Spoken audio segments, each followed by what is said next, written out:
Bonjour à tous et bienvenue dans cette petite vidéo. Donc aujourd'hui nous allons parler des modèles en Laravel. Nous allons voir comment on définit un modèle et pourquoi est-ce que nous devons définir nos modèles.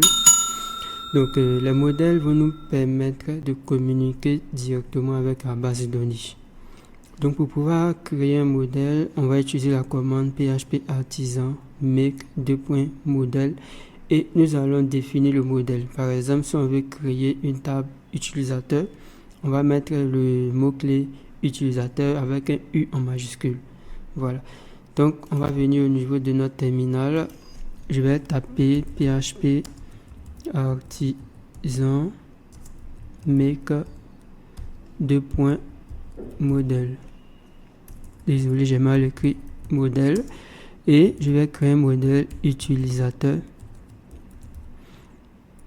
Voilà, et j'ai la possibilité de créer l'utilisateur et puis en même temps créer la migration qui va me permettre de créer la table au niveau de la base de données. Donc je mets un petit M et je valide et je patiente. Vu que j'ai rajouté petit M, ça va me permettre de créer en même temps le modèle et de créer aussi la migration qui sera rattachée.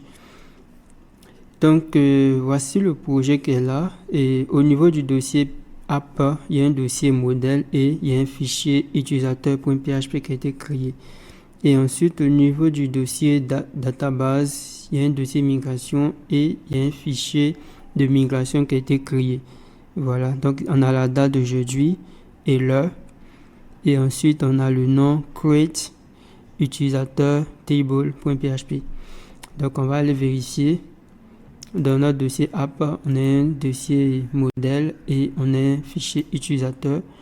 Donc au niveau du fichier utilisateur, nous allons venir définir notre table protégée. Donc je mets protected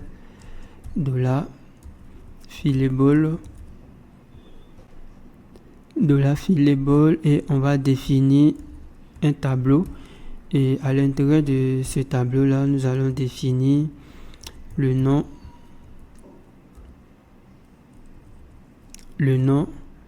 le prénom et la classe. Voilà, donc on a le nom, le prénom et la classe.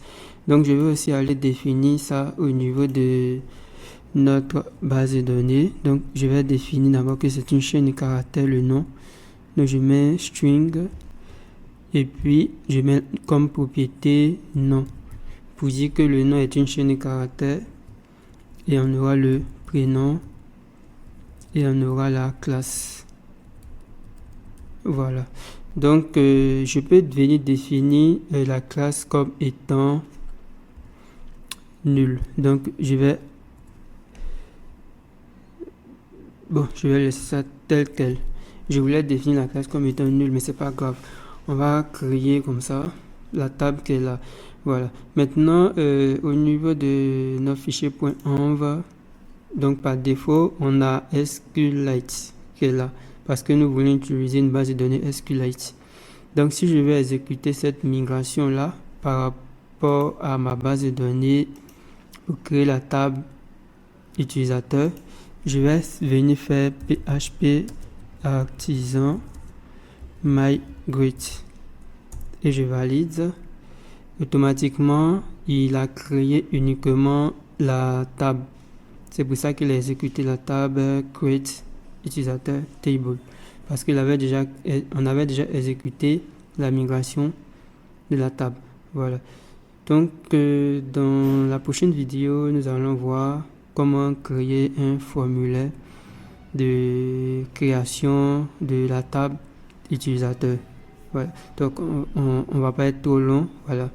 Donc surtout, je t'invite à rester abonné à la chaîne, activer la cloche des notifications, parce que je compte continuer à faire des tutoriels sur le framework Laravel. Donc là, nous allons commencer par un CRUD. Hello la famille, j'espère que vous allez bien. Ici Jean Bosco Nomel, ingénieur en stratégie marketing et communication.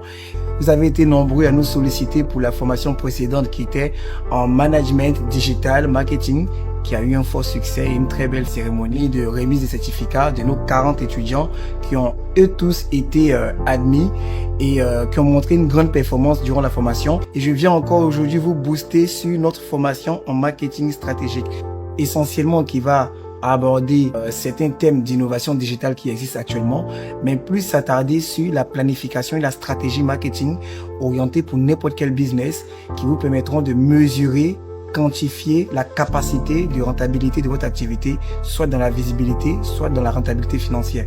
Au travers de cette formation, nous aurons 10 modules, des quiz d'évaluation, une étude des cas et un projet commun sur lequel tous auront à travailler. Il n'est pas encore tard pour vous inscrire. Les inscriptions continuent jusqu'à présent. Les paiements sont échelonnés. Et à la fin de cette formation, vous aurez une certification de fin de formation. Il y a essentiellement un check-in qui est fait au niveau de chaque inscrit pour mieux orienter et comprendre les besoins de ceux qui veulent faire cette formation avant qu'ils aient accès à notre plateforme de formation. Les places sont limitées, je vous encourage à vous inscrire. Il nous reste encore quelques jours. Ne ratez pas cette opportunité-là de rehausser votre compétence au travers de nos formations.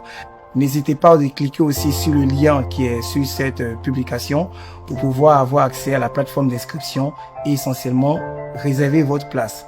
Une fois inscrit, vous allez recevoir dans votre boîte mail un mail qui va vous donner tout le process d'inscription et essentiellement vous pourrez être dans notre base de données et maintenant commencer les cours. Donc contactez-nous au 07 48 40 42 45 et au 07 47 47 82 55. Merci encore et on se dit à très bientôt.